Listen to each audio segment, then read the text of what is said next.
दे रहा होगा 305 रुपया एमआरपी लिखी हुई है और ये आजमगढ़ की मंडी से मुझे मिला है मात्र 8 रुपए का।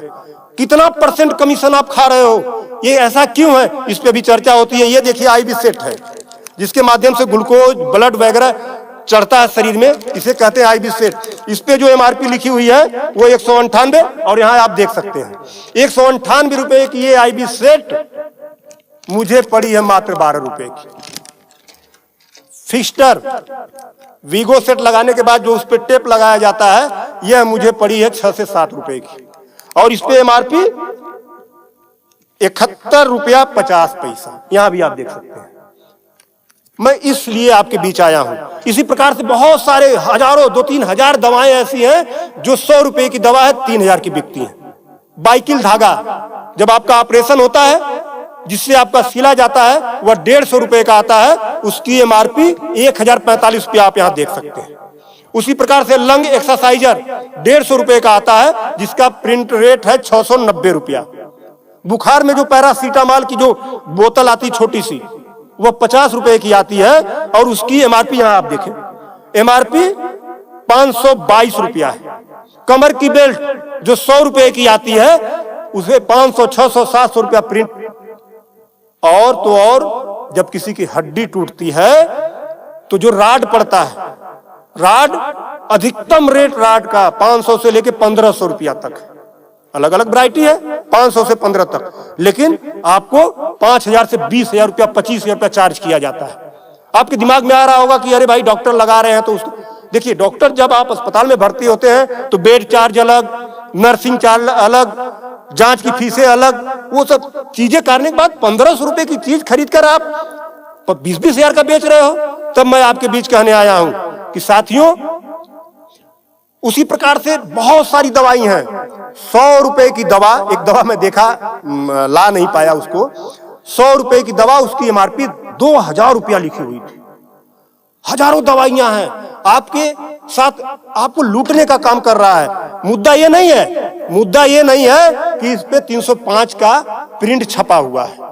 मुद्दा ये है कि इसे छपने किसने दिया? जिसे हमने चुनकर भेजा, क्या वो दलाली खा रहा है, कमीशन खा रहा है? 8 रुपए की चीज 305 रुपए का प्रिंट वो छपने क्यों दे रहा है? ये चोरी से थोड़ा ना बिक रही है, खुलेआम बिक रही है। तो ये जिम्मेदारी सरकार की है। इसीलिए मैं कह रहा हूं कि आइए, और ये मुद्दा किसी सपा, भाजपा, कांग्रेस किसी नेता का थोड़ा ना है, ये भारत के 140 करोड़ जनता से जुड़ा हुआ मुद्दा है। आपको आगे आना होगा और आगे आने के लिए आपको इस वीडियो को अधिक से अधिक शेयर करवाना होगा, अधिक से अधिक लोगों को बताना होगा। इसलिए नहीं कि मेरा ये प्रचार हो जाएगा, ऐसा कुछ नहीं है। इस मुहिम को जब ये वीडियो शेयर होंगे, सोशल मीडिया एक ऐसा प्लेटफॉर्म है जिससे सरकारें हिल जाती हैं।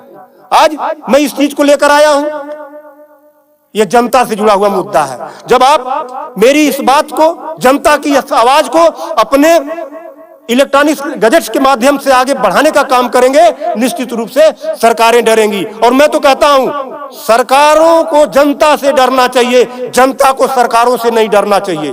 तब मैं आपके बीच कहने आया हूं कि आइए मेरे इस मुहिम को आगे बढ़ाएं। कि बात 305 रुपए की नहीं है, बात उस गरीब की है, उस रिक्शा चालक की है जो दिन भर में 450 से लेकर 500 तक की मजदूरी पाता है। अगर उसकी तबीयत खराब हुई, वो बेहोश हो गया, उसके घर वाले किसी उसको अस्पताल लेकर जाते हैं तो 305 रुपया वो अस्पताल केवल वीगो का चार्ज कर लेगा, फिक्स्टर का 71 रुपया चार्ज कर लेगा और आईबी सेट का चार्ज कर लेगा। ये सब मिला के 600-700 रुपया हो गया। यानी उसकी 1.5 दिन की दिहाड़ी में अभी तो ग्लूकोज लगा ही नहीं, दवा कोई उसने खाया ही नहीं, बेड का चार्ज हमने बताया नहीं, अस्पताल का चार्ज हमने बताया नहीं। 1.5 दिन की दिहाड़ी उसकी केवल इस 3 आइटम से चली गई। आगे की दवा कहां से आएगी? तब उसका बाप खेत बेचेगा, उसकी बीबी गहना बेचेगी। इस तरह का लूट खसोट। और मैं तो कहता हूं शर्म करो ऐसा करने वाले लोगों। 8 रुपए की चीज 305 की बेचते हो। आज आपके अस्पताल में अगर जो दाई है उसका वेतन 7,000 है, यानी प्रत्येक दिन 210 रुपया। अगर उसकी तबीयत खराब हुई, वो आप ही के अस्पताल में भर्ती होती है तो उसकी 3 दिन की दिहाड़ी केवल इन 3 चीजों की लग जाती है। कुछ तो शर्म करो, कुछ तो सोचो।